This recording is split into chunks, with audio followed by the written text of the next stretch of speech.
Hello guys, welcome back to my YouTube channel. मैं हूं आपका अपना दोस्त तनिष और आज हम बात करने वाले हैं केराटिन की थ्योरी वीडियो के बारे में, यानी कि थ्योरी के बारे में। तो इसमें हम बताएंगे कि केराटिन को कैसे किया जाता है, केराटिन के क्या बेनिफिट्स होते हैं और क्या लॉसेस होते हैं, और केराटिन की आफ्टर केयर के बारे में। इसके साथ ही मैंने केराटिन की जो प्रैक्टिकल वीडियो है जिसमें हमने स्टेप बाय स्टेप केराटिन को कैसे किया जाता है वो मैंने चैनल पे अपलोड कर दी है, वो जाकर अगर आप देख सकते हैं वीडियो। और इसके अलावा इस वीडियो में अगर आपको कुछ नहीं पता चलेगा तो आप कमेंट में मेरे को पूछ सकते हैं। तो चलिए शुरू करते हैं।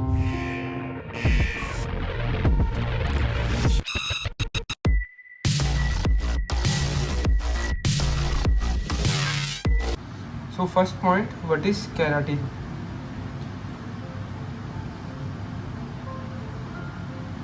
What is keratin? हाँ जी। सो जिस प्रोटीन से हमारे हेयर बनते हैं उसे हम केराटिन बोलते हैं, ठीक है। तो इसी केराटिन से हमारे नेल्स और हमारे जो हेयर हैं वो बनते हैं।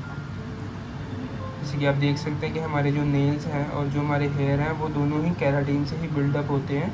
हमारे बॉडी में भी प्रोटीन होता है, वैसे ही हमारे जो हेयर होते हैं वो भी प्रोटीन से ही बनते हैं, बट हम उनको प्रोटीन नहीं बोलते, हम उसे केराटिन बोलते हैं हमारी टेक्निकल लैंग्वेज में।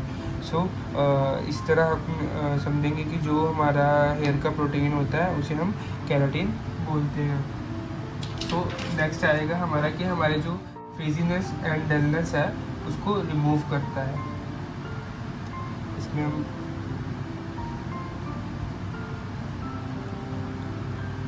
फ्रीजीनेस और डलनेस को रिमूव करता है हमारे हेयर की। साथ में ये हमारे जो हेयर के टेक्सचर को है वो सॉफ्ट बना के रखता है और नेचुरल जो शाइन है वो बिल्डअप करके रखता है, ठीक है। और जो लोग बोलते हैं कि केराटिन से हेयर स्ट्रेट हो जाता है, तो ऐसा कुछ नहीं होता।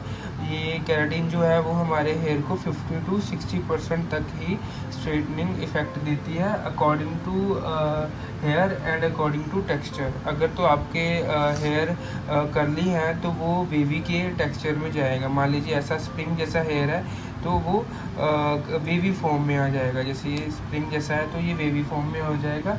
और अगर वेवी हेयर्स हैं, ठीक है, तो वो हल्के से स्ट्रेट हो जाएंगे आपके हेयर्स, ठीक है। प्रॉपर स्ट्रेटनिंग इफेक्ट नहीं देगा, हल्के से स्ट्रेट हो जाएंगी। 50 to 60% ही जो है वो स्ट्रेटनिंग इफेक्ट मिलता है हमारी केराटिन से, ठीक है। तो अभी हम चलते हैं सेकंड पॉइंट पे। तो सेकंड पॉइंट है हाउ केराटिन वर्क।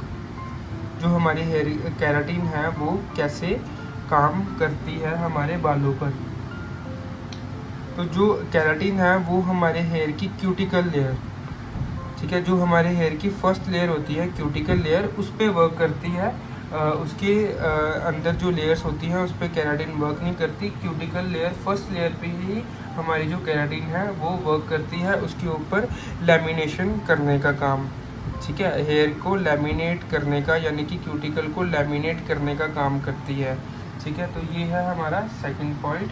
और इसके अलावा हम जो केराटिन है वो हमारे हेयर पे वो आर्टिफिशियल तरीके से हम अपने हेयर पे केराटिन को जो डिपॉजिट कराते हैं। जैसे मान लीजिए मैंने आपको फर्स्ट पॉइंट पे बताया था कि केराटिन जो है उसको हम, जो केराटिन है वो प्रोटीन होता है। तो जब हमारे हेयर से प्रोटीन ख़त्म हो जाता है तब हम आर्टिफिशियल तरीके से उस हेयर पे केराटिन को जो है वो डिपॉजिट करते हैं, ठीक है। तो आर्टिफिशियल तरीके से हम केराटिन को डिपॉजिट करते हैं हमारी हेयर की फर्स्ट लेयर क्यूटिकल लेयर को, और वो लैमिनेट करती है हमारी हेयर को। अब पॉइंट नंबर 3, अब हम बात करेंगे कि हम किस किस टाइप के हेयर टाइप्स पे जो है हम केराटिन को कर सकते हैं।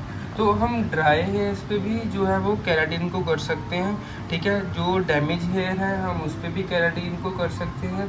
प्लस जो केमिकल ट्रीटेड होते हैं, हाईली केमिकल ट्रीटेड नहीं, जो नॉर्मल केमिकल ट्रीटेड होते हैं, जैसे हाईलाइट्स हो गया, ग्लोबल कलर हो गया, जैसे या फिर पॉलिशिंग करवाई है, ऐसे कलर्स हो गए, या स्मूथनिंग होगी, रिबॉन्डिंग होगी, ऐसे हेयर्स पे हम केराटिन जो है वो कर सकते हैं। इसके अलावा जिनके हेयर काफ़ी फ्रीजीनेस वाले हैं, फ्रीजी हेयर्स हैं, उन पे भी हम केराटिन कर सकते हैं। साथ में जिनके स्प्लिट एंड्स काफ़ी ज़्यादा, ऑब्वियसली बात है, जिनके हेयर ड्राई होंगे, फ्रीजी होंगे, तो स्प्लिट एंड्स तो हो गई, तो स्प्लिट एंड्स जिनके काफ़ी ज़्यादा आ जाते हैं, हेयर में ब्रेकेज की प्रॉब्लम है, ठीक है, तो उनके भी हम केराटिन कर सकते हैं। इसमें आप ध्यान दीजिएगा कि जो ब्रेकेज है, ब्रेकेज वाले हेयर और जो रूट से हेयर फॉल होता है वो हेयर्स अलग होते हैं। अगर रूट से हेयर फॉल हो रहा है उस पर केराटिन का इतना रिजल्ट नहीं आएगा, बट अगर ब्रेकेज है यानी कि बाल जो है वो रूट से 4 से 5 इंचज़ पर टूट रहा है, वहाँ पे हम जो है केराटिन को कर सकते हैं, उस ब्रेकेज को जो है केराटिन ठीक कर सकती है, ठीक है। इसके अलावा हम जो है वर्जिन हेयर पे भी केराटिन कर सकते हैं। अगर वर्जिन हेयर ड्राईनेस की तरफ जा रहे हैं या उसमें डलनेस आ रही है, शाइन नहीं आ रही है, जैसे कि मैंने ऊपर आपको बताया कि ये डलनेस और को दूर करेगी और हेयर में सॉफ्टनेस और शाइननेस लेके आएगी। इसी तरह अगर वर्जिन हेयर डल है, शाइनलेस है, तो उस पर भी हम केराटिन को कर सकते हैं। सो पॉइंट नंबर 4, ठीक है। तो अभी हम बात करेंगे कि किन किन हेयर पे हम जो है केराटिन को नहीं कर सकते। काफ़ी लोग क्वेश्चनिंग करते हैं मेरे से कि किन हेयर पे हम जो है केराटिन को नहीं कर सकते, तो आप भी ध्यान दीजिएगा कि हर हेयर पे केराटिन नहीं होती। कुछ हेयर्स ऐसे होते हैं जिनका हमें ख़ास ध्यान रखना होता है। सबसे पहले तो हीना कोटेड हेयर्स होते हैं जिन पे हम केराटिन को नहीं कर सकते, क्योंकि हीना जो है वो हेयर पे अच्छे से डिपॉजिट हुई होती है, उसकी एक लेयर बनी होती है, तो उस लेयर को जो है केराटिन नहीं कट कर सकती, तो इसलिए केराटिन का जो रिज़ल्ट है उस हेयर पे कुछ खास नहीं आता, ये बल्कि ना के बराबर ही आता है। इसके अलावा जो डाई कलर्स हेयर वाले होते हैं, जिन पे हेयर पे डाई लगी होती है, डाइज़ वाले हेयर होते हैं, जैसे गोदरेज की होगी, गार्नियर की डाइज़ होगी, ऐसी मेटालिक डाइज़ जिन्होंने यूज़ की होती है, उन पे भी केराटिन का कोई ख़ास रिज़ल्ट नहीं आता, या मान लीजिए आप बिल्कुल कम रिज़ल्ट आता है, तो ऐसे हेयर्स पे भी आप केराटिन को अवॉइड ही करेंगे।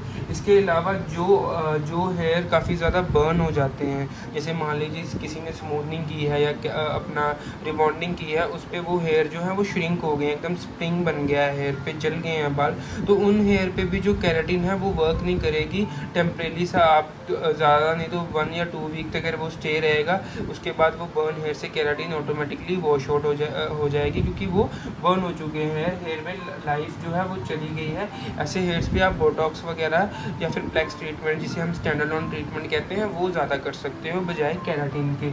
इसके अलावा जो प्री लाइटेड हेयर होते हैं, ओवर प्री लाइटेड, जो प्री लाइट करते टाइम लोग जला देते हैं, यानी कि 30-40 से सेंसिटिव हेयर होता है, उसको 30-40 वॉल्यूम में प्री लाइटनर को डाल के हेयर को काफ़ी देर तक छोड़ देते हैं, और उसके बाद जो हेयर है वो ओवर प्रोसेस हो जाता है, ओवर प्री लाइटेड हो जाता है। उस केस में भी क्या है, हेयर एकदम हाथ लगाते ही अगर आप उसको खींचोगे तो वो निकलने लगता है, तो उस हेयर पे भी आप जो है केराटिन नहीं कर सकते। ऐसे हेयर पे इसलिए नहीं हम केराटिन कर सकते क्योंकि जब आप उस पर केराटिन डिपॉजिट करोगे तो वो उनकी जो क्यूटिकल लेयर होती है वो काफ़ी ज़्यादा ओपन हो जाती है। फर्स्ट लेयर जो होती है वो एकदम से ओपन होती है, और जैसे डिपॉजिट करते हो आप आयनिंग करके लॉक करने की कोशिश करते हो, तो वहाँ उसके बाद जब वो पहला ही वॉश होता है या दूसरा वॉश होता है, वो केराटिन फिर से शैम्पू के साथ रिंज आउट हो जाती है, और जो हेयर है वो अपनी पहले जैसी हालत में आ जाते हैं, यानी कि ओरिजिनल क्वालिटी में आ जाते हैं अपने जैसे। तो ऐसे हेयर पे भी मैं आपको केराटिन है वो नहीं रिकमेंड करूँगा।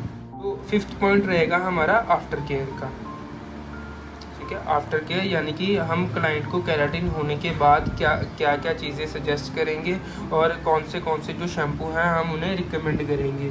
सो आफ्टर केयर में सबसे पहले तो आपने उनको जिस दिन केराटिन करते हो, अगर आप सेम डे वॉश करते हो तो फिर तो आप उन्हें शैम्पू कंडीशनर बताओगे। अगर आप उनको 2 दिन बाद मेरी तरह आप उनको वॉश करते हो तो घर में सबसे पहले उनको खुद से वॉश करने से रोकोगे, उनको स्वेटिंग वगैरह कम आए इस चीज़ का ध्यान देंगे वो, और वो अपने हेयर को जो है वो कम से कम टाई अप करे, इन चीज़ों का वो ध्यान देंगे। इसके अलावा जो शैम्पू कंडीशनर है वो आप सल्फ़र फ्री रिकमेंड कर सकते हो। जो शैम्पू हो वो सल्फ़र फ्री हो और पैराबिन फ्री हो, ठीक है।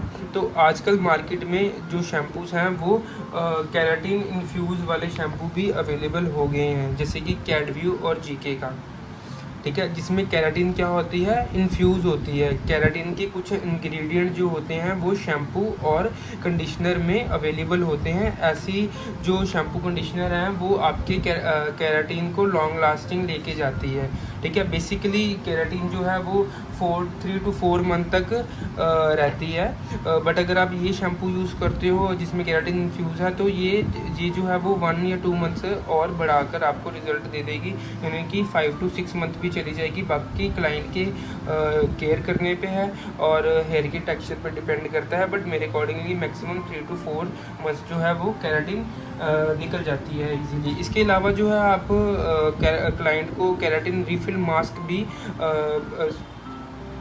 सजेस्ट कर सकते हो, केराटिन रिफिल स्पा, ठीक है। तो रिफिल स्पा में क्या होता है कि क्लाइंट हमारे पास आता है और स्पा के टाइप में हम जो है केराटिन को फिर से रिफिल करते हैं और क्लाइंट का जो हेयर है वो अच्छे से हेल्दी और फिर से शाइनी हो जाता है और केराटिन की जो टाइमिंग है वो इंक्रीज़ हो जाती है, यानी कि वो लॉन्ग लास्टिंग हो जाती है।